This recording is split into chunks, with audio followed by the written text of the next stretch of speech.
পরিবহন শ্রমিকদের একাংশের দ্বন্দ্ব ও কর্মবিরতির কারণে রাজশাহী থেকে বন্ধ রয়েছে সকল রুটে বাস চলাচল। এতে ভোগান্তিতে পড়েছেন যাত্রীরা। এ নিয়ে বিস্তারিত জানাতে রাজশাহী নগরীর বাস স্ট্যান্ড থেকে যুক্ত হচ্ছেন রাকিবুল হাসান। রাকিব, শ্রমিকদের দ্বন্দ্ব মেটাতে ও বাস চলাচল শুরু করতে প্রশাসন ও পরিবহন সংগঠনগুলো কোনো উদ্যোগ নিয়েছে কিনা জানাবেন। যুথিকা, গতকালকে আসলে পরিবহনের যে সমস্যাটি ছিল যে রাজশাহী জেলা মোটর শ্রমিক ইউনিয়নের নির্বাচনকে কেন্দ্র করে এবং এই সংগঠনটির বিভিন্ন লেনদেন টাকা পয়সা নিয়ে জেলা প্রশাসকের কক্ষে কিন্তু একটি সভা চলছিল। সেই সভা থেকেই শ্রমিকদের দুটি অংশ হয় এবং সেই দুটি অংশ এই সভাতে একজন বাস মালিক নেতা বা বাস শ্রমিক নেতাকে দেখে কিন্তু আসলে তারা দুই পক্ষ হয়ে যায় এবং এই অবস্থাটার উত্তরণে এখনও পর্যন্ত আসলে হয়নি। দীর্ঘ সময় ধরে এটি চলছে এবং এখনও পর্যন্ত এটির সমাধানের পথ আসলে প্রশাসনের পক্ষ থেকে আমরা কোনো ধরনের উদ্যোগ আসলে লক্ষ্য করিনি এবং বাস মালিক শ্রমিক এবং বাস যে মোটর শ্রমিক ইউনিয়নের যারা নেতারা রয়েছেন তারা বলছেন এটি আসলে তারা ধর্মঘট করেনি, তারা কর্মবিরতিতে রেখেছেন এবং কোনো ধরনের ধর্মঘটের নির্দেশনা দেননি। কিন্তু শুধুমাত্র গতকালকে শ্রমিকদের একটি অংশের এই ধরনের আচরণের কারণে কিন্তু এখন পর্যন্ত বাস চলাচল বন্ধ।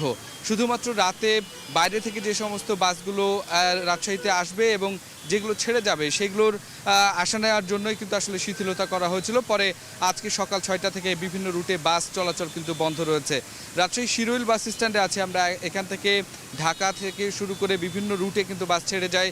একেবারে জমজমাট একটি অবস্থা হয়ে থাকে, কিন্তু এখন আমরা দেখছি একেবারেই নীরব একটি জায়গা রূপ নিয়েছে এটি এবং এর ফলে আসলে যে ভোগান্তি বেড়েছে সাধারণ মানুষের সেটি খুবই চরমে উঠেছে এবং ছোট ছোট যে যানবাহনগুলো রয়েছে তা সেখান থেকে খুব বড় জোর এখান থেকে রাজশাহী থেকে নওগাঁ, রাজশাহী থেকে চাঁপাইনবাবগঞ্জ বা নাটোর এই 3 জেলায় আসলে যাত্রীরা যেতে পারছেন। এছাড়া যে দূরপাল্লার যে যাত্রীরা তারা কিন্তু ভোগান্তিতে পড়েছেন এবং তারা কোনো ক্ষেত্রে ট্রেনের টিকিট পাওয়ার চেষ্টা করছেন এবং কোনো একেবারে অধিকাংশই কিন্তু আসলে তাদের যে যাত্রা সেটি কিন্তু বাতিল করেছে। এখানে যারা এসেছেন তাদের কয়েকজনের সাথে আমরা কথা বলেছি, তারা বলছেন যে জরুরি কাজ ছিল, তারা ঢাকায় যেতেন অথবা খুলনার দিকে যেতেন, তারা কিন্তু এখন যেতে পারছেন না এবং এই অবস্থার মধ্যেই কিন্তু আসলে এখনও পর্যন্ত আছে এবং কোনো ধরনের কোনো ইঙ্গিত আমরা কিন্তু প্রশাসনের পক্ষ থেকে, পুলিশের পক্ষ থেকে বা বাসের যে সংগঠনগুলো রয়েছে তাদের পক্ষ থেকে কোনো ধরনের বক্তব্য আসলে পাইনি।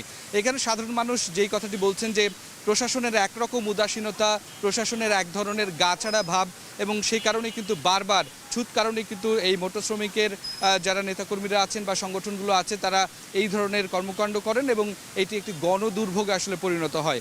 রাজশাহীর জন্য আসলে এটি একটি বড় মাথা ব্যথা বলে যারা এখানে আসলে ভোগান্তিতে পড়েছেন তারা এটি দাবি করছেন এবং তারা এটি বলেছেন এবং প্রশাসনের কাছ থেকে তারা এটি উত্তরণ চান। তো যুথিকা, এই ছিল রাজশাহী থেকে আমার কাছে সবশেষ খবর। পরিবহন শ্রমিকদের কর্মবিরতি রাজশাহী থেকে সে খবর জানাতে যুক্ত ছিলেন রাকিবুল হাসান।